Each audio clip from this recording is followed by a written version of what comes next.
Hello বন্ধুগণ, আসসালামু আলাইকুম। আশা করি সকলে ভালো আছেন। আল্লাহর রহমতে আমি অনেক ভালো আছি। দিনাজপুর জেলার ফুলবাড়ি থানার ১ নম্বর ইলুবাড়ি ইউনিয়নে আমাদের এদিকে প্রচুর পরিমাণে বৃষ্টি হয়।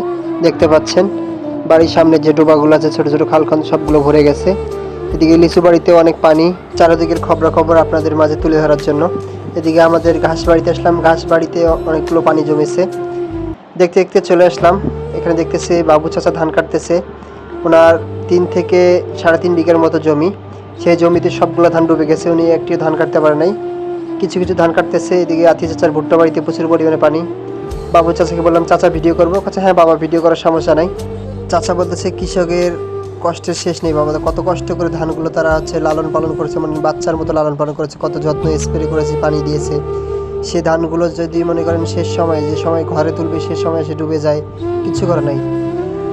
চাচার সাথে অনেকক্ষণ কথা বললাম। চাচা বলতেছে সমস্যা নেই, যে দেখে তো নদীর ধারে যতগুলো ধান আছে সবগুলো ধান ওখান থেকে এই পাশ পর্যন্ত সবগুলো চাচার ধান হয়, সবগুলো ধান ডুবে গেছে, কিচ্ছু করার নেই। আল্লাহর নীলা খেলা সব, আল্লাহ চাইলে সব কিছু করতে পারে। সেখান থেকে দেখে চলে আসলাম একটু রাস্তায়। দেখতেছি একজন নদীতে ধান ছেড়ে দিয়েছে, নদীতে ভাসে ভাসে ধান উড়ে নিয়ে আসতেছে। রাস্তায় ধান ঠিকই করছে আমাদের আফজাল ভাই। সেখান থেকে একটু সামনে গিয়ে দেখি কলার ভুড়া বানাচ্ছে আমাদের দুলাল ডাক্তার ভাই। কলার ভুড়া বানাচ্ছে ওই দেখেন, ওইদিকে ভারতের কাছে ধান। নদী পার হয়ে এই ধানগুলো তারা নিয়ে আসবে। দুলাল ভাই এখানে ভুড়া বানাচ্ছে, সেই ভুড়াই করে তার ধান নিয়ে আসবে। সেখান থেকে আবার গ্রামের ভিতরে চলে আসলাম। এসে গিয়ে শাকিল চাচাদের সেই কাঁঠাল গাছ উল্টে গেছে, অনেকগুলো কাঁঠাল, লিচুর মতো কাঁঠাল ধরেছে গাছটিতে। এরপরে আবার চলে আসলাম আমাদের বাড়ির এই পাশে। এসে দেখি আমার যোগ্য ভাতিজা শহীদ হাসান সেখানে ধান ঠিকই করে রাখছে।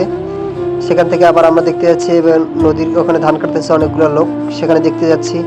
দেখেন চারিদিকে মানুষের অনেক ক্ষয়ক্ষতি হয়েছে, ভুট্টাগুলো ডুবে গেছে, কারো লাল শাক কাটছে, এদিকে ঘাস, নাইম ভাইদের ঘাস ডুবে গেছে, সব কিছু। ধানগুলো তারা কাটতে পারছে, অনেকে কাটতে পারেনি। আবার দেখতে পাচ্ছেন এই ধানগুলো পানি ওঠে নাই এখনো, একটু পরে হয়তো উঠতে পারে। এখন আমরা চলে যাব যে জায়গায় ভাইয়েরা ধান কাটতেছে, চুক্তিবাড়ি ভাইয়েরা ধান দেখতে যাব। এই দেখেন এখানে খেয়ারগুলো জমা করে রাখছে, সবগুলো খেয়ার ভিজে গেছে। কিছু দূর সামনে যে দেখি যে অনেকগুলো চুক্তিবাড়ির লোক সবাই একত্রিত হয়ে ধান কাটতেছে। অনেক অনেক চুক্তিবাড়ি আছে, তারা ধান কাটে নাই। মেশিনের বাচ্চা থাকতে থাকতে মানুষ এমন পর্যায়ে পৌঁছে গেছে, মনে করেন লাস্টে এই যে চুক্তিবাড়ি ছাড়া মনে কোনো কাম নাই। বা যারা আছে আমাদের এদিকে চুক্তিবাড়ি বলে, আপনাদের কি বলে জানি না। দেখছেন অনেকে ধান কাটতেছে, কেউ ধান কাটতেছে, কেউ বস্তায় ভরতেছে। মূলত ধান মানে আটি বাঁধার মতো কোনো পরিবেশ নাই। দেখেন ধানগুলো পড়ে যায়, এমন অবস্থায় হয়েছে কতগুলো ধান মনে করেন গাজে গেছে। কেউ কাটতেছে, কেউ বস্তা ধরতেছে। আবার এদিকে দেখতে পেলাম মামুন চাচা আরও ২-৩ জন আছে, ওরা বোঝা বাঁধে বাঁধে নদী নিয়ে যাচ্ছে। সেগুলো ধান আবার ওখান থেকে ছেড়ে দিতেছে, বাড়ির সামনে গিয়ে উঠতেছে, নদীতে উঠতেছে। বর্তমানে কৃষকদের অবস্থা এত পরিমাণে খারাপ যে মনে করেন তারা ধান তুলতে পারতেছে না। আবার ধান কাটার যে দাম আছে প্রচুর পরিমাণে দাম, কিন্তু ধান বিক্রি করতে যাচ্ছে ধানের কোনো দাম নেই। এদিকে পানি খরচ আছে, স্প্রে খরচ আছে, দেখতে পাচ্ছেন সবাই ধান দেখাচ্ছে, স্প্রে খরচ অনেক খরচ। তারপরে ধান বিক্রি করে কোনো মানুষের পাত্তা হচ্ছে না। এদিকে তারা অনেকে ধান নিয়ে যে করে হোক ধান তো ঘরে নিয়ে যেতে হবে, নাহলে পানি ধীরে ধীরে বাড়তেছে, পানি অনেক বেশি হচ্ছে। মামুন চাচারা একটা দড়ি দিয়ে অনেকগুলো বোঝা বেঁধেছে, সে বোঝাগুলো নদীতে ছেড়ে দিচ্ছে। নদী দিয়ে ভেসে ভেসে গিয়ে একজনের বাড়ির সামনে উড়াচ্ছে, ওখানে উঠে রাস্তার ধারে দিয়ে ধানগুলো মারতেছে। এইদিকে মনে করেন যে চুক্তি বাড়িটা আছে আতাউর চাচার পার্টি, এই চুক্তি বাড়ি এত পরিমাণে মানুষকে সাহায্য করতেছে। বর্তমানে তারা টাকা নিক সমস্যা নেই, কিন্তু বিপদে পর্যায়ে যেগুলো ধান ডুবে যাচ্ছে তারা ধান কেটে দিতেছে।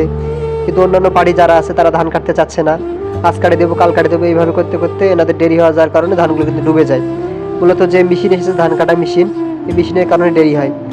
আমরা চলে আসলাম ভিডিও শেষ করে ওদিক থেকে চলে আসলাম এখন বাড়িতে যাবো। দেখেন চারোদিকে পানি, পানি কিন্তু প্রচুর পরিমাণে পানি বাড়তেছে, হঠাৎ করে ওজন থেকে পানি আসতেছে, পানি আসার পর পানি বাড়তেছে, অনেকে ধানগুলো রাস্তার ধারিতে নিয়ে এসে মারতেছে।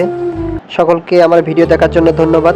বেশি বেশি করে লাইক করবেন, কমেন্ট করবেন, শেয়ার করবেন, পাশে থাকবেন। দেখা হবে অন্য কোনো ভিডিওতে। আল্লাহ হাফেজ।